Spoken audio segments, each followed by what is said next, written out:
নমস্কার, অর্পিতার খামখেয়ালি গল্পে আরও একবার সকলকে জানাই অনেক অনেক স্বাগত।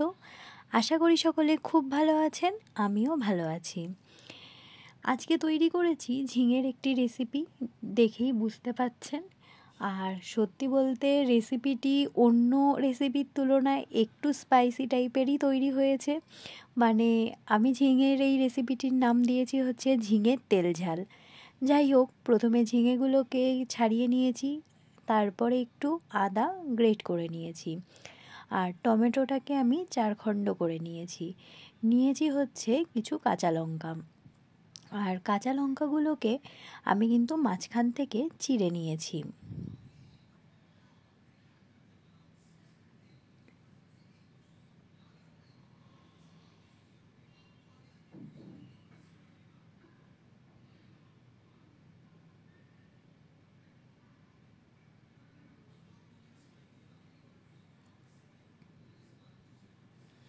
সমস্ত উপকরণগুলো আরেকবার দেখিয়ে দিই। নিয়েছি হচ্ছে ঝিঙে, কাঁচা লঙ্কা মাঝখান থেকে চিড়ে রাখা, নিয়েছি হচ্ছে টমেটো, একটা টমেটো আমি এখানে ব্যবহার করেছি 4 খণ্ড করে, আর নিয়েছি গ্রেট করে রাখা আদা। ব্যাস, এই উপকরণগুলো দিয়েই আজকের রেসিপি তৈরি হবে। আর ফোড়নের জন্য সামান্য কিছু মশলা বলতে হচ্ছে কালো জিরে আমি ব্যবহার করব। তো এবার চলে যাই হচ্ছে মেন রেসিপি যেভাবে তৈরি করব সেখানে। তো সেই জন্য প্রথমেই দিয়ে দেব হচ্ছে সরিষার তেল। যেহেতু আমি রেসিপিটির নাম দিয়েছি ঝিঙের তেল ঝাল, তো বুঝতেই পাচ্ছেন ঝালের পরিমাণও একটু বেশি হবে আর তেলের পরিমাণও কিন্তু একটু বেশিই হবে। এখানে তেল দিয়ে দিয়েছি, তেল একটু গরম হয়ে গেলে আমি কিন্তু এক এক করে ঝিঙেগুলোকে ভেজে নেব। প্রথমে আমার যেহেতু এখানে কেটেলটা একদমই ছোট, তো সেজন্য অল্প কিছু ঝিঙে ধরেছে, সেটাকে আগে একটু হালকা করে ভেজে নেব তেল দিয়ে।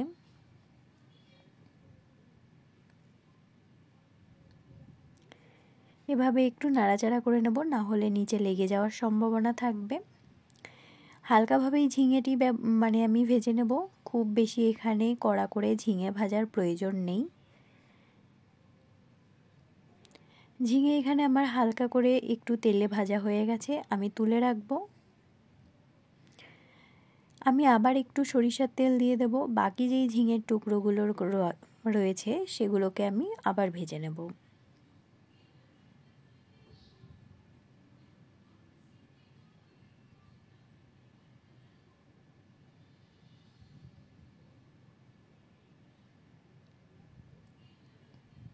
আমি এখানে ঝিঙে ব্যবহার করেছি তখন কিন্তু কোনো লবণ এখানে আমি ইউজ করিনি ঝিঙে ভাজার সময়। আপনারা চাইলে এখানে হালকা লবণ ব্যবহার করতে পারেন। ঝিঙে যেহেতু নরম, আমি আর লবণ ব্যবহার করিনি। সমস্ত ঝিঙেগুলো আমার এক এক করে ভাজা হয়ে গেছে। এবার ফোড়নের জন্য তেল দিয়ে দেব, একটু বেশি পরিমাণই তেল ব্যবহার করতে হবে।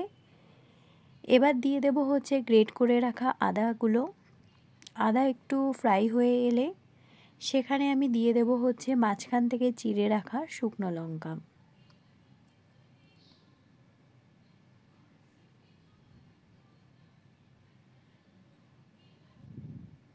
এবার দিয়ে দেব হচ্ছে কালো জিরে।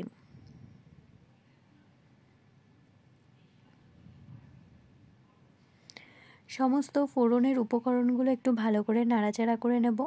আমি ফোড়নে আরেকটা জিনিস ইউজ করব, সেটা হচ্ছে চিড়ে রাখা কাঁচা লঙ্কা।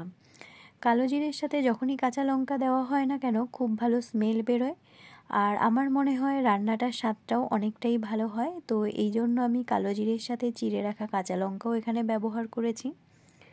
ফোড়নটা খুব ভালো করে আমার ফ্রাই করে নিতে হবে। যখন ফোড়নের থেকে খুব ভালো গন্ধ বেরোবে তখন আমি পরবর্তী রান্নার স্টেপে যাব। ততক্ষণ ফোড়নটিকে ভালো করে নাড়াচাড়া করে নিতে হবে।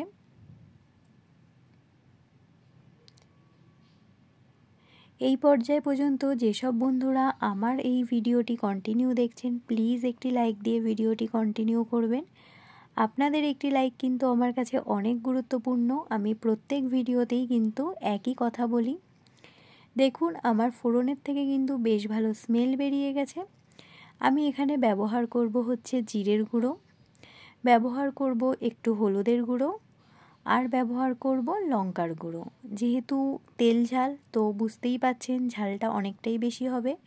আপনারা চাইলে এখানে ঝালের পরিমাণ কমও ব্যবহার করতে পারেন। এবার মশলাগুলো দিয়ে বেশ ভালো করে নাড়াচাড়া করে নেব।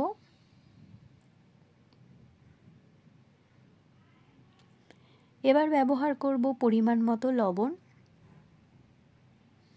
এই পর্যায়ে কিন্তু খেয়াল রাখতে হবে যেন নিচে লেগে না যায়, তাহলে কিন্তু খুব বাজে স্মেল বেরোবে। সেক্ষেত্রে ভালো করে নাড়াচাড়া করতে হবে। এবার আমি ব্যবহার করব হচ্ছে কেটে রাখা টমেটো।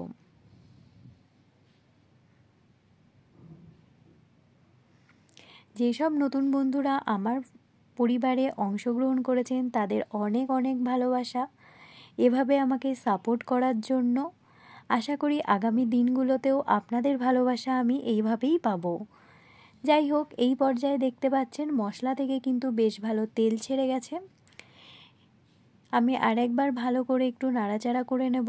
যখন মশলা থেকে তেলটা বেরিয়ে গেছে বুঝতে পাচ্ছেন কষানো প্রায় কমপ্লিট। এবার আমি ব্যবহার করব জল।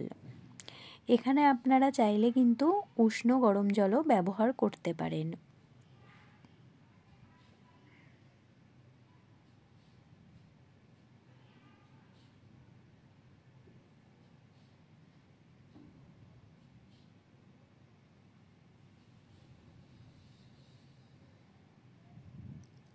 আমরা জানি স্বাস্থ্যই সম্পদ, কিন্তু তার বাইরে গিয়েও কিন্তু মাঝে মধ্যে আমাদের মনে হয় একটু স্পাইসি কিছু খেতে।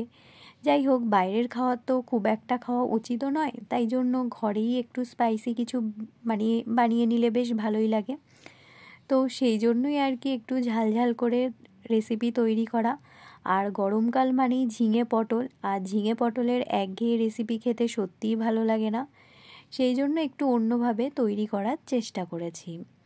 দেখুন এই পর্যায়ে যে আমি জল দিয়েছি, জল খুব ভালো করে যখন ফুটে উঠেছে তখন আমি ভেজে রাখা ঝিঙেগুলো দিয়ে দিয়েছি। এবার হচ্ছে পুরো উপকরণটাকে আমার খুব ভালো করে ফুটিয়ে নিতে হবে, যেন ঝিঙের ভেতরে মশলাটা খুব ভালো করে ঢোকে আর ঝিঙেও যেন খুব ভালো করে সেদ্ধ হয়।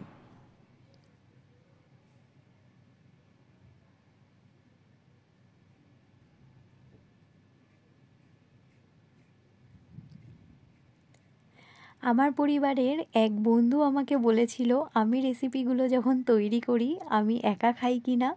না না, একদমই নয়। আমার যে বন্ধুরা আছে তারা আমরা কিন্তু ভাগ করেই খাই সমস্ত রেসিপিগুলো। আর ওরা কিন্তু আমাকে অনেকটাই সাহায্য করে এই সব কাজ করার জন্য।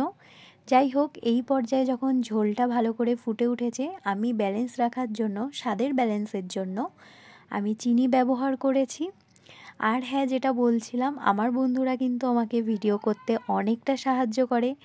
এই ধরুন সবজি কেটে দেওয়া, বা আমি কি মশলা ব্যবহার করব, বা আমার যে ঘুরতে যাওয়ার যে ভিডিওগুলো আছে, কোথায় ঘুরতে যাব, আমি একা তো যেতে পারবো না, তাই তারা আমার সাথে যায়। সত্যি বলতে বন্ধুরা কিন্তু অনেক সাহায্য করে।